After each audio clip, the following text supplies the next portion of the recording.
Esther Curtis, a Delaware resident of 20 years, has worked in healthcare advocacy, marketing, and fundraising for nearly 18 years. She worked with people with brain injury, disabilities, and mental health and substance use disorders. Esther has had her own struggles with depression and anxiety and found healing by way of one of MHA's educational programs. In 2024, Esther joined the Mental Health Association in Delaware as a development manager focusing on growth and education. She works to promote MHA's 4 annual community mental health education conferences and raise funds to enhance them each year. Esther is a graduate of Wilmington University with a Master of Science in Management and earned her Bachelor of Science in Organizational Leadership from Thomas Edison State University. Esther is also a proud graduate of the Academy for Women in Leadership with Johns Hopkins Carey School of Business. Esther is also a mixed media teaching artist. She is certified to teach the Lifetime Arts Creating Aging Arts education model. In 2024, she completed the Trauma-Informed Teaching Practitioner of Art, TIPTA, certificate with the Bartle Foundation. She was part of the team of teaching artists facilitating Delaware's first Creative Veterans program. Welcome to De-Stress 302. I'm your host, Alena, and today we're here with Esther Curtis with the Mental Health Association in Delaware. Can you tell us about your mental health journey? Sure. So I am in my mid-40s, and not very long ago, I was diagnosed with ADHD, and there's a possibility that there may be some autism there as well. But I was misdiagnosed in my early 20s. I had my very first anxiety attack a few days after September 11th, 2001. So for about 23 years, I lived with a diagnosis that was inaccurate, and I was able to figure out a lot because I wound up having that diagnosis finally. But I was 2 decades into my career before I was armed with that particular piece of knowledge that would have been really critical earlier on. Well, yeah. How has healthcare changed since you started working in the field? Healthcare hasn't changed all that much since I started working in the field. I have been working in healthcare since, in some way, shape, or form, started off as an advocate for brain injury in 2008 and went into working for a day program. Then I started working for a hospital system. Moved into working for a crisis facility. Now I work for MHA. I think that there are still a lot of changes that need to be made, especially around mental health and substance use in emergency situations. What would be some examples of improvements you would think you would want to see? Well, it's really going to take an entire system change for us to be able to address the issues that people are really having.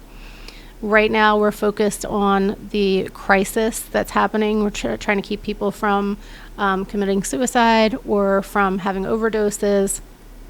And I think that there needs to be a focus on longer-term medical interventions for mental health or for substance use disorders. I don't think that there was one specific solution for me.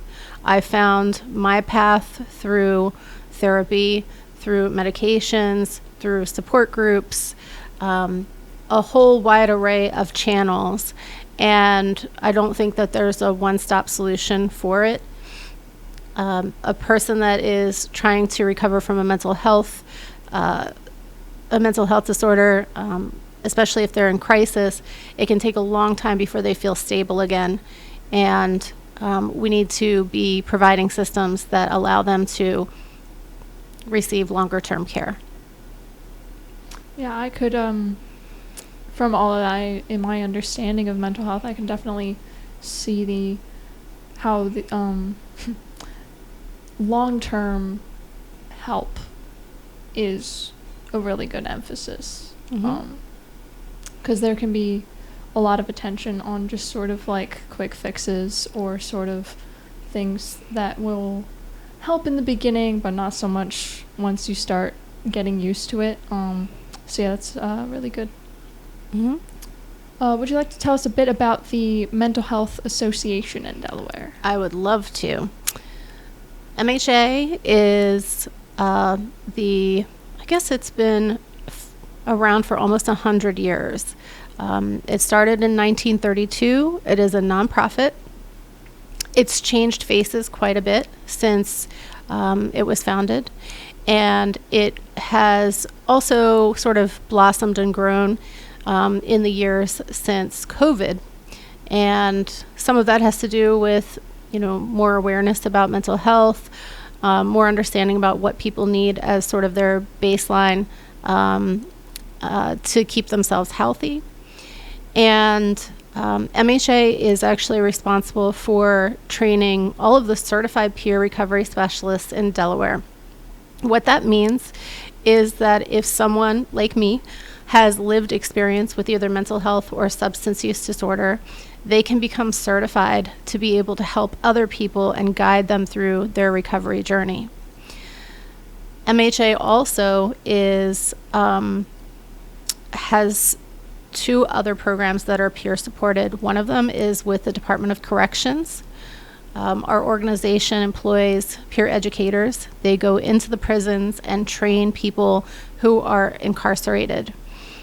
Most of the people that are part of that program are recommended by the warden or an administrator. And the people who are recommended for that program are typically going to be released within a certain period of time. So the peer certification is something they can do while they're still incarcerated, and it's a path to employment when they come back. MHA is also responsible for supporting clients who are coming through the mental health court program. Mental health court is now operating in 3 different counties in Delaware. It's essentially like a diversion program.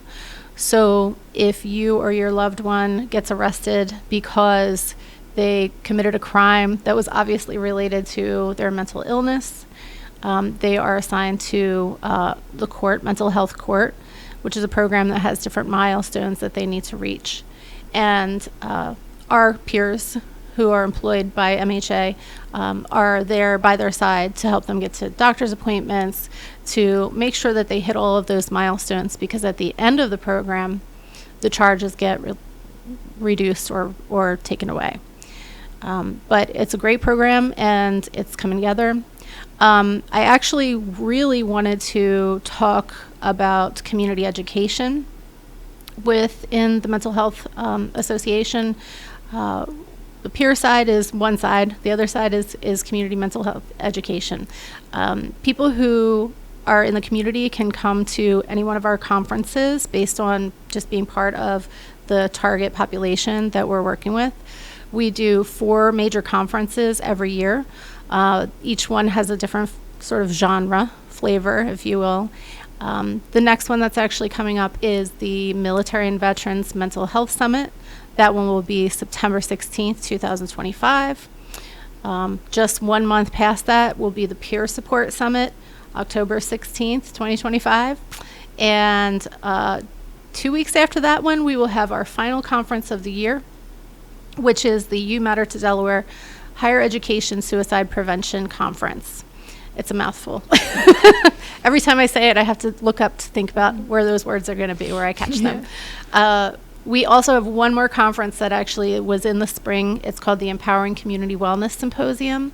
And this is an event that focuses on sort of an overarching issue that all people deal with as far as mental health is concerned. Our last event was attended by over 300 people. It was about identity. So how do you become you? How do I become me? And how do we treat each other with respect and coexist? So that's the 4 conferences that we have. They essentially at the bottom, sort of the base of all of those is suicide prevention.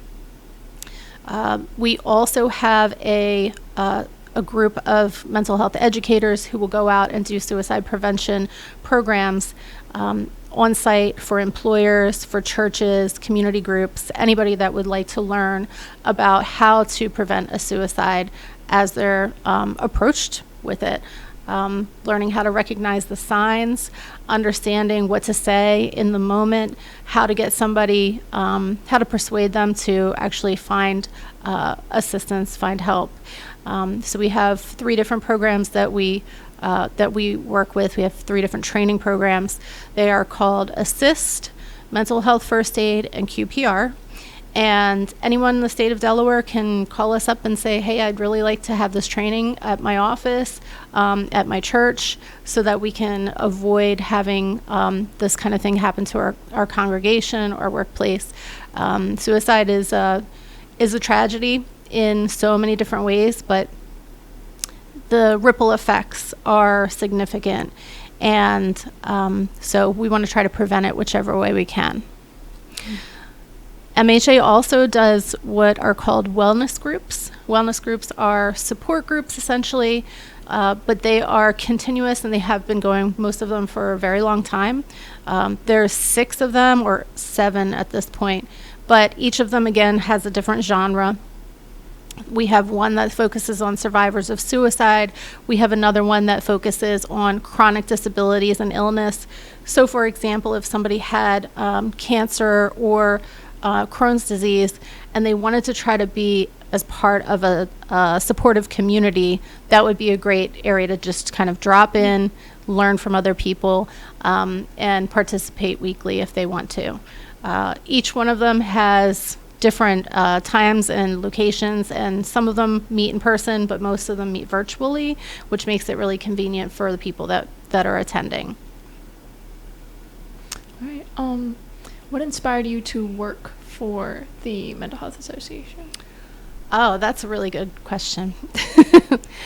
I was working in sales for a treatment center, and I loved it. I was part of the Mental Health Association's committees for specific events, and I was given probably the honor of my career in 2023, which was to MC the Military and Veterans Mental Health Summit. And I loved it. It was absolutely great. I decided the following year to help push the fundraising for this conference. And, I realized in that process that I really loved community work.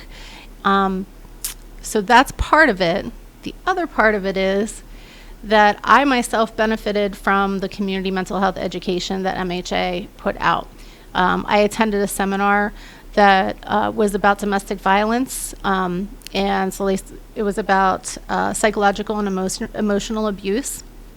And during that call, I actually had my own aha moment, which is, I will tell you that it's a little bit jarring when it happens, but it changed a lot of things for me. So I understand the importance of mental health education, and I myself was one of the people that had, sort of my enlightening moment because of MHA.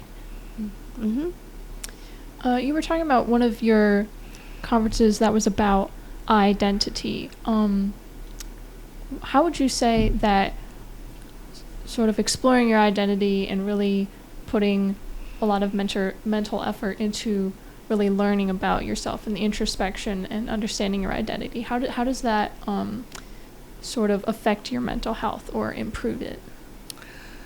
Well, that's a good question too.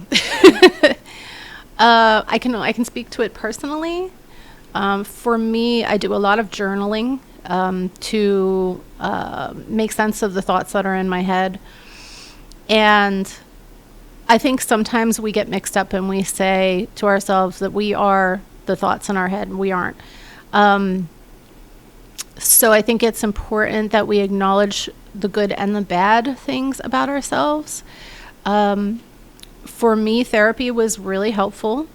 Once I had that ADHD and potentially autism, sort of light bulb go on, I was able to do a lot more introspective work because I had a starting point, and I didn't have that before. I was kind of flying without a radar prior to that.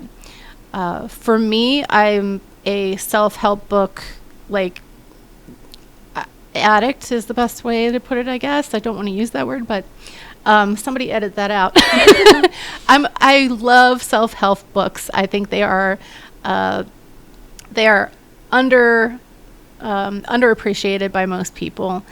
But you can go down a rabbit hole, and that can be dangerous too. So I think that sometimes, for me, the coming to grips with my identity was about accepting myself for who I am, not trying to continue to change myself once I kind of got to the core of who I am. And I still kind of tend to want to continue to improve. It can be actually obsessive sometimes, so it's not always good to be in that space. I think we need to give ourselves a break once in a while and step back, skip the self-help books, read some novels, and don't think about it for a while. But I could tell you that journaling really was enlightening for me. Writing letters to myself as a child, writing letters to my parents, sort of helps to clarify for yourself, like, what the dynamics are, and where there can be some changes made, and some things you can't change. The past is what it is. So I think that's where I would start. Yep. Yeah, I like that. I think back to, for a long time, couple of years, especially in high school, I would write letters as a form of journaling instead of just sort of like retelling what happened, and that also really helped me as well, to sort of like think of someone I had in mind and really process the emotions there, and then sort of like go down a list of people who I was like thinking of at the time. I hadn't heard a lot of other people doing that before, so I like that. Sometimes you can use it to work through a situation. Mm-hmm. If you've had a really bad day or something happened, you can write down everything about that situation, and then you look back at it and you realize, oh, this is what really happened, and this is why I'm reacting the way I am. And that gives you power. That empowers you to then change your mindset about the situation. Mm-hmm. Yeah. Your bio says that you are a trauma-informed teaching artist. Yeah. Mm-hmm. How does that work? I was actually the very lucky and grateful recipient of training from the Delaware Division of Arts with the Bartol Foundation in 2023 or 2024. I was one of 10 teaching artists that were selected for this program, and we went through this training and we learned. All of us were already teaching in some capacity, teaching art in some capacity. I think it gave us a different perspective on how to sort of create an environment that was accepting for people, an environment that was comfortable. If you ever come to one of my art classes, you'll notice that I put on music. Everything is bright and cheery, and I want people to feel welcomed. We start off with a practice that is basically going through like the community guidelines. Why am I talking? Why am I not talking? Respecting one another's chosen names, pronouns, all of those different things to sort of establish a safe environment for people to feel like they can create and be themselves and interact with others, and having a little bit of a guideline for how to do that with respect. So recently would have been January or February, the end of January, beginning of February 2025, I was part of a group of art teaching artists who were selected to help push forward what was called Creative Veterans. I teach jelly plate printing and watercolors, not as much, but jelly plate printing is easy. A lot of people can just jump right into it. It doesn't require any experience whatsoever. And so I did an 8-week course plus a culminating event with a group of veterans who were located in all over the place, actually. They came from all over the place to participate. The Biggs Museum hosted our class. It was just great, and they wound up developing a really great rapport. Now we have kind of a little community of veteran artists, and the participation was just great. So that's kind of what it turned into. So I received the training, and then I was able to put it to work almost immediately, because I think we started, would have been October or November of 2024, received the training, and then the program started January 2025. But being a trauma-informed teaching artist is not the same as being like an art therapist. It's not. You are a teaching artist at your core. It just gives you extra elements so that you can be sensitive to people in the case that they wind up having some kind of an emotional reaction while they're creating something. Art does tend to help people open up. If you ever notice how women or men who are knitting, they talk very readily, it's because their hands are moving. They will, just chit chat and everything like that. But art it tends to open people up. And so that trauma-informed teaching artist training was about being prepared for that in the case that it happened, but also setting the stage for them to be able to open up if they wanted to. It could be part of the creative practice. Mm-hmm. Mm-hmm. Do you have more classes like this, coming up? Or? I do. Mm-hmm. July 12th at the Biggs Museum, I have a jelly plate printing introduction class.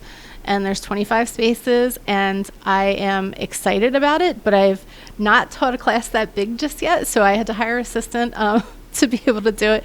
I'm really excited about it. I love to bring that medium to people because really it's very unique.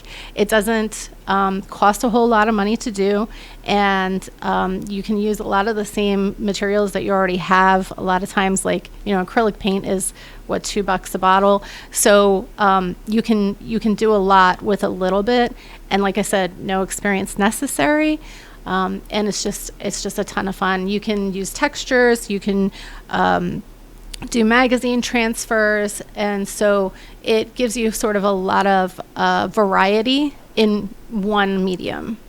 I found that, I think it was 2023, I had my thyroid out and I was recovering from surgery, and I decided to try it because I could get the stuff shipped to my house, and I fell in love with it, and now I use it in all of my collages that I create. Yeah. Yep. In what ways would you say that art supports mental wellness? I can only speak for myself. I'm not an art therapist. I will tell you, it could be different for every person. For me, if I'm having a really bad day, I keep a studio in the basement. It doesn't seem like it's going to be a great place for it, but, my fiance hooked up these great lights, so it's super bright. So I go down there and I don't let anything bother me. I turn off my phone. I might put some very soft music on, but for the most part, it's a place of peace for me. And I sometimes just piddle around and clean, straighten things up, organize, because art studios are generally a mess. But most of the time I'll have a project that is sort of ready to go, so I can just go downstairs, work on that a little bit, and it becomes a source of peace for me. I also have been part of healing circles with art, which are very emotional. I was really surprised the first time I did them, or I did one of these. You take a piece of art or a piece of poetry, and as a group, you read that poetry out loud, and then you begin to draw or paint whatever your medium is. Some people use music, but I was surprised at how it opened me up, and it had me focus. It allowed me to focus on something that was really bothering me that day. So I think that there's some kind of magic there. For me, it has been a release. It has been an opportunity for me to also like demonstrate for people what it's like to have my brain. And some of the things that come out of me are chaotic, and some of them are a complete balance of chaos and order, which is what I have been striving for my whole life, is to be able to balance the chaos with some kind of discipline or plan, that kind of thing. And so that's my best answer for that question. Yeah, I can also relate myself. I have a little, not so much a studio, but I would love one someday. A corner of my room for my art stuff. And only recently have I really thought to do art when I was like really stressed or anxious, because most of I've been an artist since I was like a little kid, but I would always like only do art when I'm in the right headspace, or right. I have my reference photo and all my art supplies are organized and it's all ready to go and it's set, and I'm gonna make something that I'm gonna want to sell or whatever, and then I think more recently, only in like the past couple of months, I've been like, no, if I'm really stressed or anxious about something, just something as simple as doodling, or just to sort of get that out in an art way, and I've been like, oh yeah, this this helps me to sort of find peace a lot. A lot of the work that I do when I'm stressed are patterns, repeating patterns. Zentangle is a great one. That's where you have a little square of paper that's this big, and you fill it completely with lines, and you can use any color marker you want to. I usually just use like a Sharpie pen or whatever, and but for some reason it's sort of like it's sort of zen, and as you fill the page, you feel like you have a sense of accomplishment. I do tend to keep an acrylic paint kind of padfolio sort of thing in my living room. So then when I have a really rough day, I'll put the TV on low, and it helps me kind of like zone out. I'll sit there and I'll just do patterns one after another. And some of them have turned out to be good enough to frame, and some of them are something I wouldn't even show my mom. So it's like, you don't know what's going to come out, but it's a way for you to get away. And sometimes we really need that. Yeah, I love repeated patterns. I don't remember where I'd heard it from, but I was told that it helps reduce stress to draw just straight lines next to each other. And I like to do that, and draw some stars or just a continuous like circle. So like little patterns like that, definitely. And what would you say to someone who wants to use art to cope with emotions but doesn't really consider themselves an artist? I thought about this question. I had this question ahead of time, and I thought about this question. And there's a quote from somebody years ago, and I wish I had time to look it up before I got here, but they said that artists aren't born, they're created as you create. So whether you call yourself an artist or not, if you create, you are creative. You are an artist. If you're creating art, you're an artist. And I think people short sell themselves when they think about a label. Some people have even seen, like, a long time ago, I started to see people bring in, like, instead of the word artist, the word creator. And I think that labeling it puts too much pressure on you. If you'd let that go and just create, find some medium that you really like, whether it's watercolors. Like for me, that's where I started sort of working on. Watercolors were so complex, they were a challenge. In my mind, that was something that I really wanted to like conquer. And so even though it was unfamiliar for me, I went and I got like a cheap set of pans and just started. And they were terrible. I mean, awful. Some of the stuff I was producing was just pouring water all over the place. I couldn't figure out how to control the paints. But you have to start somewhere. And as soon as you put that pen to paper to draw anything, you are an artist, whether you want to, get on board with that title or not. Yeah, I really like that. Why is community mental health education so critical? Oh, that's a great question, too. The reason that community mental health education is so important is because we don't get what we need we don't always get what we need from our parents, from our schools, from our doctors, from our therapists. I will say that community mental health education probably saved my life in a lot of ways, because I just thought I was messed up. And I found out, through a very long process, took a couple of years to really understand what it was that I was dealing with.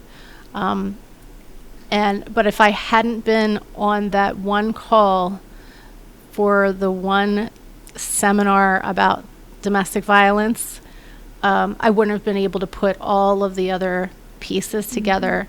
It was the missing piece that opened up my mind to, hey, this is what really happened, and you need to come to grips with it, and you need to realize that what you thought was happening was not real. So it helped me come back to reality. I think of community mental health education as an investment in the health of our community, because there are so many people who are struggling, who have terrible emotional pain, who are lashing out at one another, who are hurting one another. If you ever heard that phrase, hurt people, Yeah. that's what I think about. And I think that there's a point where we have to say, we really need to be empowering people with information so that they can, look at themselves, make the determination about what they're struggling with, put a voice to it. Sometimes peace comes from knowing what it is that you're battling, being able to name it. Sometimes people think about it, if you were somebody who was struggling with cancer. Maybe you don't know why you don't feel good. Maybe something's happening within your body that is really troublesome. And all you do is think, oh my God, what is happening? But once you go to the doctor or you have that scan and they clarify for you, hey, this is what's happening. You have this cancer and you need to start treatment right away. Okay, then you have a name for it. Then you have something that you can research, that you can learn about, you can become an expert on. And so empowering people with information has that sort of same effect for your mental health. I was able to recognize many, many different things in myself up to that aha moment, but it didn't all make sense until I heard what I heard. I heard it and I went, oh my God, that's me. And after that, because of that training, I was able to go enroll in domestic violence counseling and support groups and get the healing that I needed to be able to move on with my life. And there were a lot of other things that kind of came out of that and sort of spread their fingers. And so there was a ripple effect to all of that.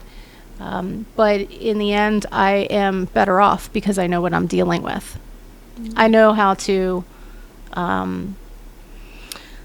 how to put certain things in place so that I don't miss an appointment. I can research cognitive behavioral strategies, apply them to my life. I have been very successful with habit stacking. For ADHD, it's something that is it's very hard to begin a new habit because we get excited about something and then 5 minutes later we get excited about something else. So what happens is we have a lot of different unfinished projects and things like that. It's the same way with habits. It takes time for us to build habits. The best way to build habits that I've found is to stack them on top of another habit. So for example, before you go to bed, you brush your teeth. You might wash your face. So those are habits that you already have. You add something else to it. I need to take my pill. I need to take magnesium before bed so I sleep through the night. Whatever that one thing is, you just say, okay, after I'm done washing my face, then the next thing I do is take my magnesium. Then I go into my, whatever the rest of my nighttime routine is. But it's an easy way to build a habit. That's helped me a lot. I also have been able to research and set up cues for myself so that the inattentive part of ADHD doesn't wind up biting me, essentially. I think that once you have a name for whatever it is that's happening with you, it gives you a lot more power in how to deal with it. For those who haven't been able to get a name to what they feel is going on, but they feel that there's something, what is your advice to them? Well, I'm a library kid. First thing I do if I don't understand something is go to the library and see if there's a book on it. Nowadays, we have so many great digital options with the library that we can actually, go online and reserve a book and have it downloaded within minutes. I know that I'm sure this probably won't be a completely popular thing, but there's a lot of really good information on social media. The one thing that I found, I actually found a woman who was on TikTok, and I don't know how it came across, but the algorithm somehow, I found her. She talked about the combination of ADHD and autism and described sort of the inner workings within her brain, and I realized that was very close to how my brain worked. And so that's why I say I definitely have an ADHD diagnosis, but I suspect there's some kind of autism thing going on there, because what she described was her brain had two separate personalities. There was the excited, thrilled, yay, can't wait to do this, I'm part of ADHD.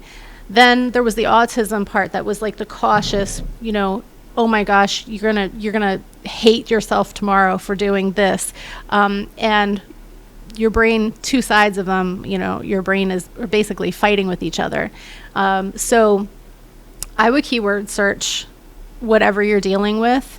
And then, before you go into creating your own treatment plan, things like that, make sure that you're checking in with somebody who is a mental health provider, somebody who's a licensed mental health professional, because you could be missing something. But I think that information is a lot more readily available now because of social media.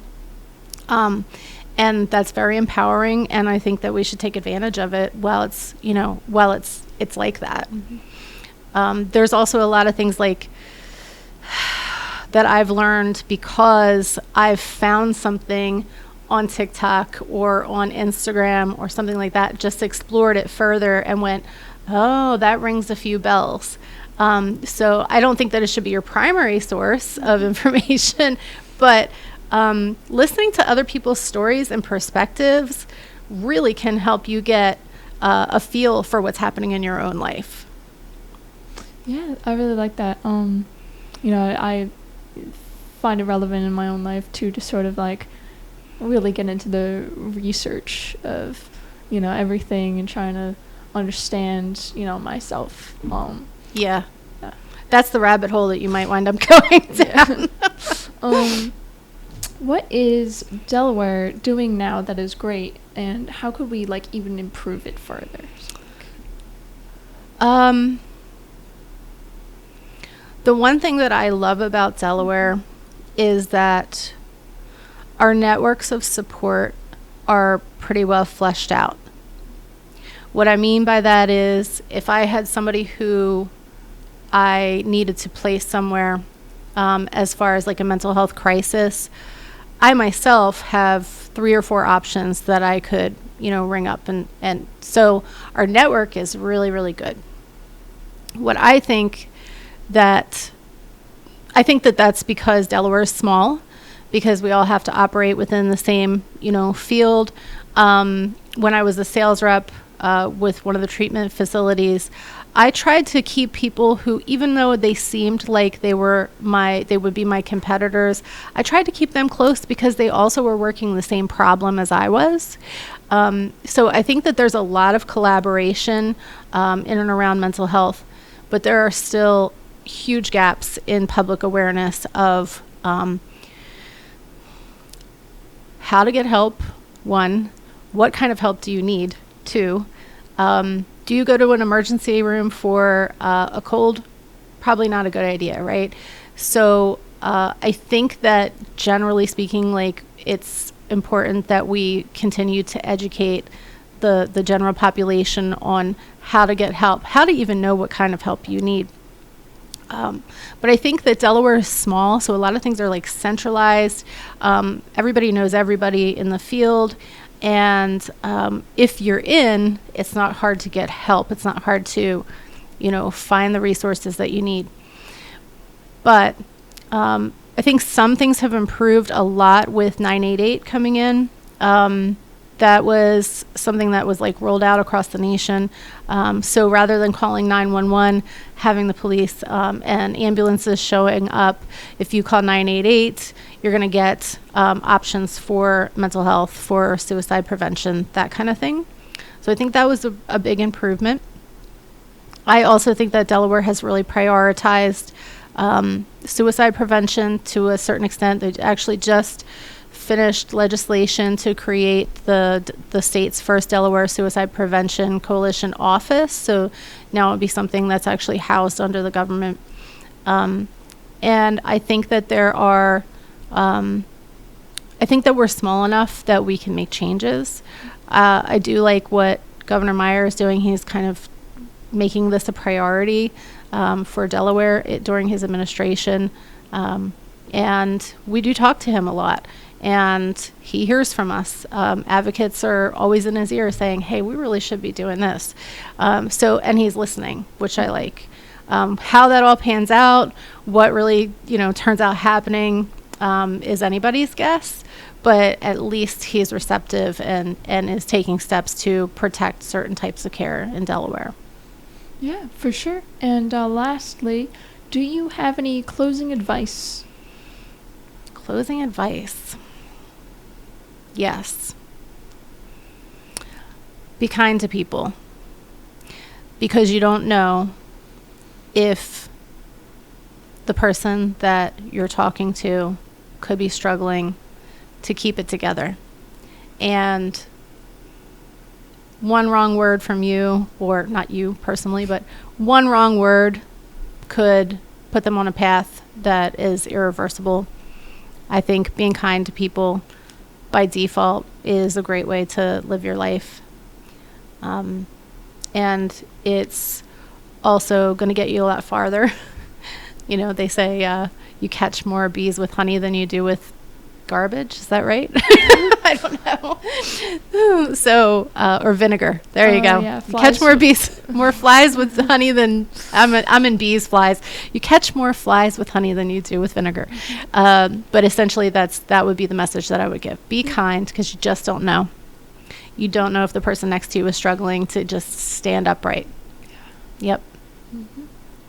Yeah, well, that's all we have. Okay. I'd like to thank you for joining us. It was a pleasure having you. Thank you. Thank you so much. Thanks for listening. De-Stress 302 is a Cause of the World production. This program was produced by members of the Cause production crew. Crew includes Milan Wood, Alana Hernandez. Associate producers are Adam Hubert and Alena Duggan.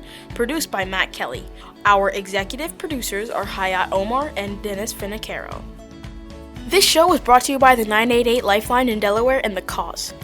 If you or someone you know is struggling with mental health, alcohol or drug use, is in emotional distress, or just needs someone to talk to, contact 988. 988's trained, caring counselors are ready to listen. Call, text, or chat 988 for free and confidential support, 24/7, 365. You are not alone. Subscribe to De-Stress 302 today.